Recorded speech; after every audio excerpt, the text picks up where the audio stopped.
When a middle grade soccer team goes co-ed, not all of the team members are happy about it.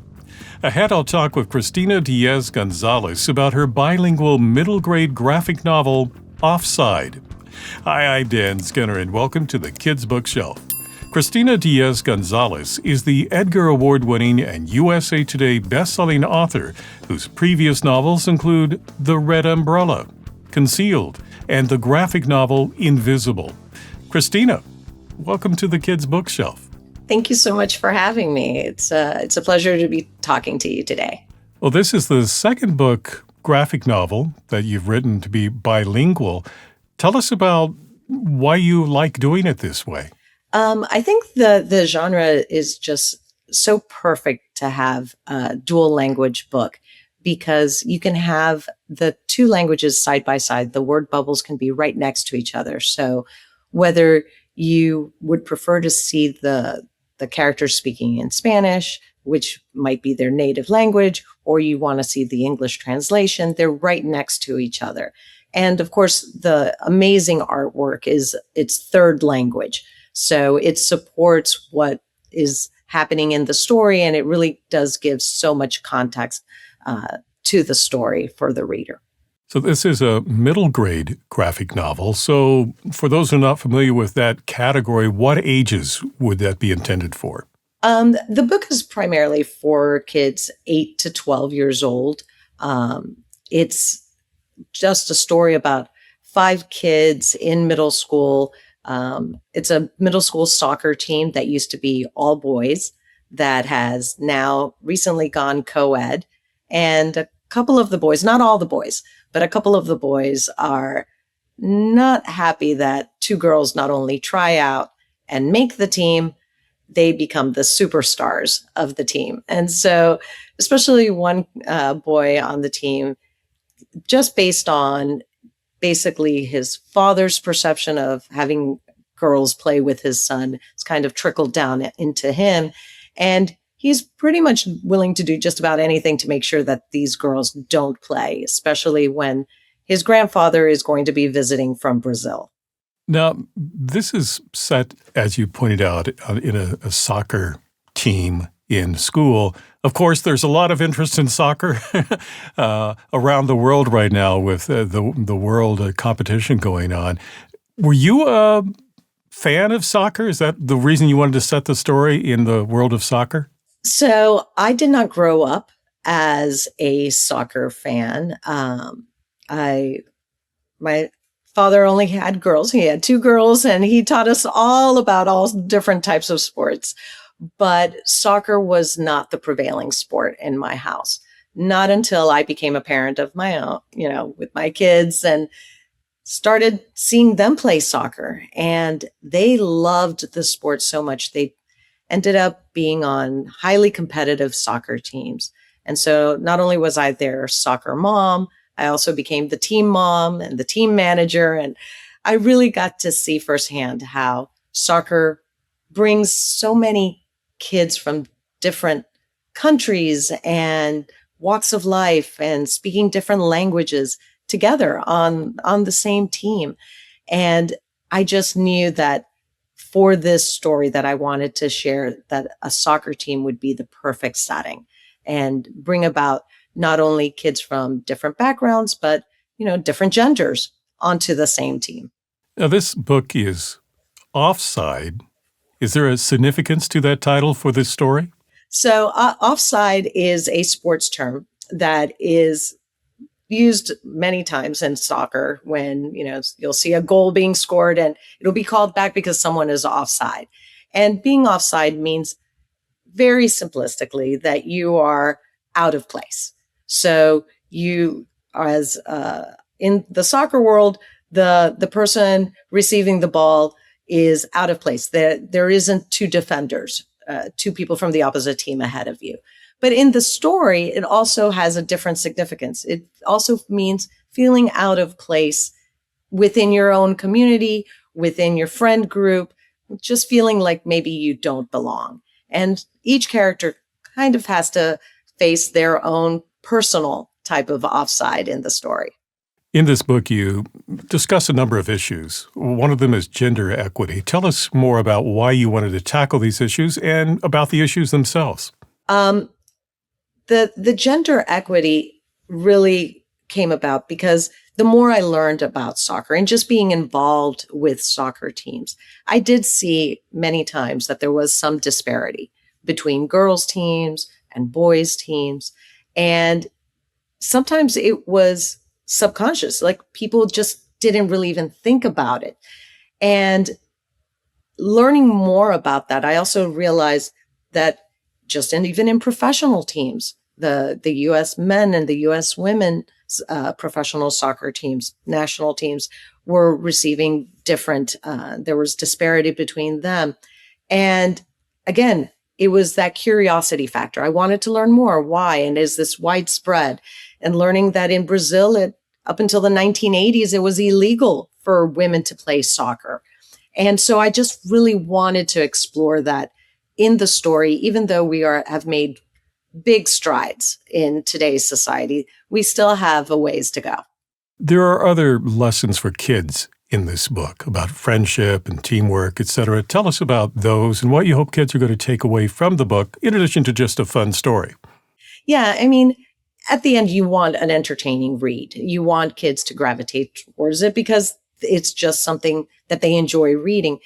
But if there's a message, is just to almost be curious about other people. Some of the characters have preconceived notions about their teammates. And it's not until they start getting to know them that they start realizing that they have a lot more in common than they originally thought. And sometimes those preconceived notions apply to ourselves too. One of the characters only sees himself as an athlete. That's all he thought of himself as until he's injured and he can't play. And now he has to question, well, what else can he be? How else can he move forward within his school and his friends group? And what other interests and talents may he have?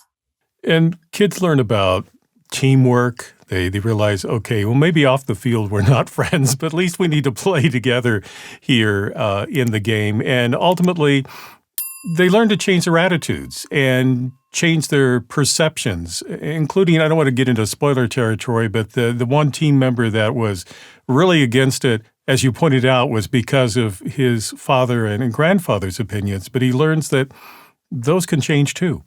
Right. And it's not just a trickle down where you have to mirror your prior generation's viewpoints. Sometimes as you learn more as a child and start realizing and forming your own opinions, that can be a trickle up. Your parents can learn from you as well.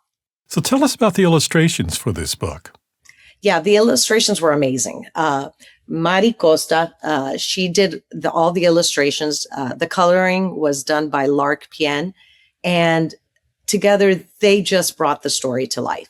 I had envisioned to a certain point what it might look like, and they just completely blew me away with what they decided to do, with how they used their creativity and their own imagination to really bring the story to life. It was just phenomenal. Well, tell us a little bit more about how that sort of dance between the words and the illustrations work, because there are times when the illustrations can show things that you do not have to put in the text and kind of vice versa. Absolutely. So when I'm writing a graphic novel, I'm envisioning what it would look like on a page. But the only thing that I know will appear on the page is the words, the dialogue. So oftentimes I can imagine it might be broken up into 4 panels, and 2 of the panels have all the dialogue. And then I might put in little descriptive notes as to what I think would be happening in the others. But then the illustrator comes in and it's just a guide for them. They truly use all their imagination and creativity. And sometimes what I thought should be 4 panels will show up as 7. And they've incorporated so much more of the storytelling. And sometimes what I think is going to be 2 panels, they create a full page spread.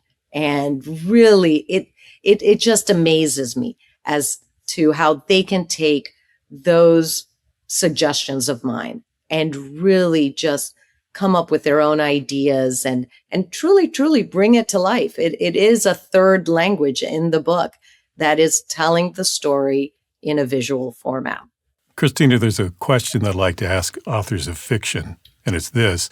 If you could spend a day in real life with one of the characters from your book, who would it be and why? So in Offside, that would be sometimes a difficult question. But in Offside, I think it might be a little easier for me because the character of Palmer, so Palmer speaks both English and Spanish because he went to a dual language school before transferring over to his current middle school. So he can communicate with everyone. But Palmer is, for one of the first times in any of my books, actually named after someone I know. A wonderful kid who's also a soccer player, and his name is Palmer. And I would love to meet the fictional Palmer, just to compare the fictional Palmer to the real life Palmer a little bit more. And again, I'll think too big of a spoiler, but from the very beginning of the book, you learn that Palmer is sidelined for the season. So he has an interest in this team, but he can't actually physically participate. Right. And I think Palmer's evolution in the story is also interesting because he had only seen himself as an athlete. And now that he is, like you said, sidelined, he has to rediscover, well, what role can he play? And is that a role that he even wants to play on this team? And it's that, those moments of self-discovery that really makes middle school and middle grade magic. So what is it you enjoy about writing for this age group? I enjoy the opportunity to really explore that time of life where anything is possible. You're no longer a little kid. You are forming your own opinions. You have your own views of the world, but you're not on a set path. Everything is still possible. And there's still an element of magic in the air. So I think it's such a wonderful time in life. So what's next for you? So I have another book coming out that will be coming out in March of next year. It's a traditional type of novel, a mystery about a kid whose parents own a UFO-themed mini golf park, much to his chagrin that he still has to work there sometimes on the weekends. And he discovers that there are spies in this local area. And he and his best friend come up with a plan to kind of find the spies and possibly claim the reward, only to discover that all the clues are pointing to his parents being the spies. And so it's a little bit of a mystery with a very big surprise twist in it. Well, that's something to look forward to in the future.